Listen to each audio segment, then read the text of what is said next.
Olá, alunos e alunas dos segundos anos dos cursos técnicos integrados ao ensino médio.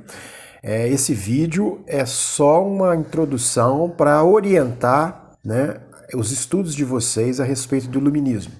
Então eu não vou nele aqui tratar sobre questões específicas do iluminismo, mas apenas traçar algumas referências gerais para que quando vocês forem fazer as leituras de vocês, vocês tenham essas noções para poder aproveitar o máximo possível desses estudos. Primeiramente, o que você tem que lembrar é o seguinte: o próprio termo iluminismo, ele já traz para a gente algumas pistas do que se trata. A palavra iluminismo, você já deve perceber, ela vem de iluminar, né? Então, quando a gente fala também nos outros termos do iluminismo, como ilustração, o século das luzes, a gente já pode perceber pela etimologia da palavra, ou seja, pelo sentido do termo, do que ele quer tratar. A ideia de iluminar traz pra gente a noção de lançar luz sobre alguma coisa que está de alguma forma obscura, ou mal iluminada, ou de alguma forma nas trevas. Então, qual era a ideia geral?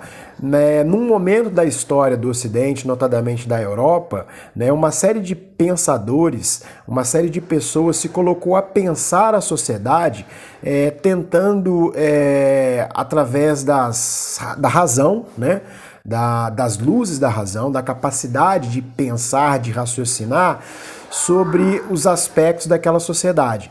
Então eles interpretavam o tempo deles como um tempo negativo, um tempo cheio de obscurantismo, que foi chamado genericamente de Antigo Regime. Então, a partir da faculdade de raciocínio, da capacidade racional dos seres humanos, esses pensadores se puseram a criticar a sociedade de então nos mais variados aspectos.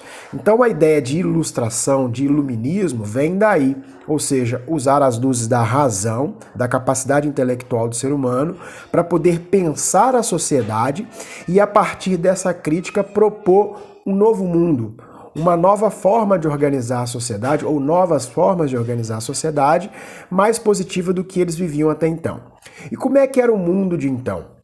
O chamado Antigo Regime, ele se assentava em algumas bases em que eram interpretadas ou naturalizadas certas referências. Por exemplo, do ponto de vista social, se hoje a gente acredita na igualdade das pessoas, naquela época não era assim, né? A desigualdade era naturalizada e as pessoas acreditavam que existia hierarquia na sociedade.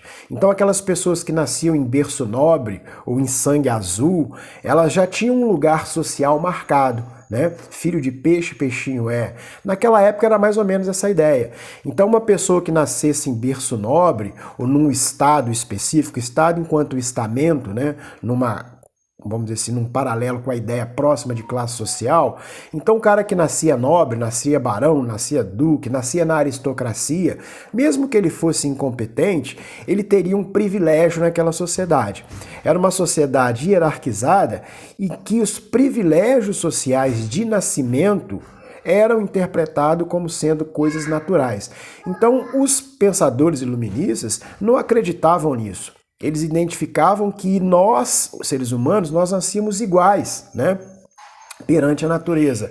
Os elementos de distinção, eles eram frutos da sociedade. Então, por isso, se era uma criação humana, então ela poderia ser de outra forma. Então, a crítica iluminista, ela recaía sobre isso, dizendo que os seres humanos não nasciam desiguais, mas sim que as sociedades é que davam tratamentos desiguais. Por isso eles propunham uma nova organização social. Do ponto de vista político, vigorava o absolutismo monárquico. O que significa isso? Se hoje a gente valoriza a participação, acredita que nós somos cidadãos e, portanto, portadores de direitos, na época não era assim.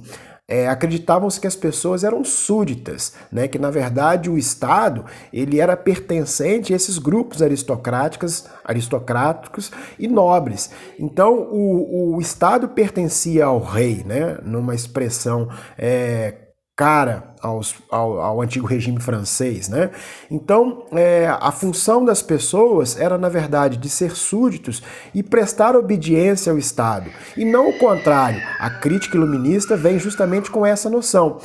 trazendo a ideia de que nós nascemos com direitos naturais e que, portanto, o Estado deve se organizar para atender fundamentalmente esses interesses das pessoas para promover o seu desenvolvimento. Então, o Estado se colocar a serviço da sociedade. No antigo regime não era assim. No antigo regime, na verdade, as pessoas existiam para servir ao Estado, né? Então, por isso que elas eram consideradas súditas. E do ponto de vista econômico, vigorava uma economia sentada em bases mercantilistas. O que significa isso? Mercantil vem de mercado. Então, se acreditava que a atividade mercantil era fundamental para o desenvolvimento desses países que estavam se fortalecendo. Mas, como eram atividades essenciais para o desenvolvimento desse Estado, elas eram fortemente controladas pela monarquia. Então, como era uma sociedade de privilégios, os governantes entregavam a determinados grupos econômicos, né, a determinadas figuras, o controle de determinadas áreas econômicas como um privilégio. Então, não existia aquela noção muito cara à política liberal da livre iniciativa. Então, a crítica iluminista vem justamente negar esse estado de coisas e dizendo que, na verdade, para a economia, a capacidade e a valorização desse homem de tino, esse homem de iniciativa, era a melhor forma para se conduzir a economia. Então se acreditava que o melhor que o Estado na época deveria fazer para a economia era intervir o mínimo possível, eram as bases do pensamento liberal. Tá?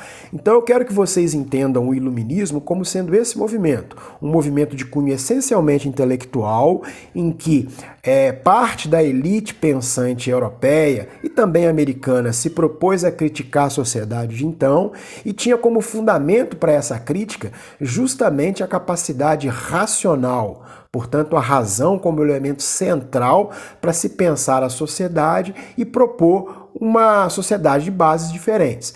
Então esse movimento intelectual, ele foi o fermento que ajudou nos processos revolucionários que vieram a partir de então.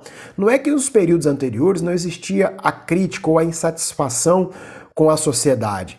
O que não existia era um arsenal ou uma base de pensamento que justificasse e que desse solidez às contestações. Então o iluminismo veio fazer isso, justamente criar uma base para que as contestações à sociedade de então tivessem alternativas.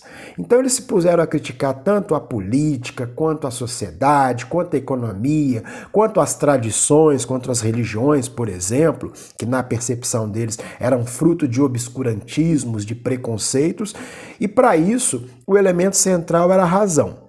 Tá joia? Então vocês vão gravar essas referências gerais, vão assistir o vídeo que eu estou postando para vocês, né? Um outro vídeo, um vídeo didático, preparado por um professor muito bom, uma professora, melhor dizendo, muito boa, e depois nós vamos fazer recurso aos textos, porque os textos permitem esse diálogo com o assunto em maior profundidade. Tá joia? Um abraço a todos e mais uma vez obrigado pela paciência. Tchau, tchau.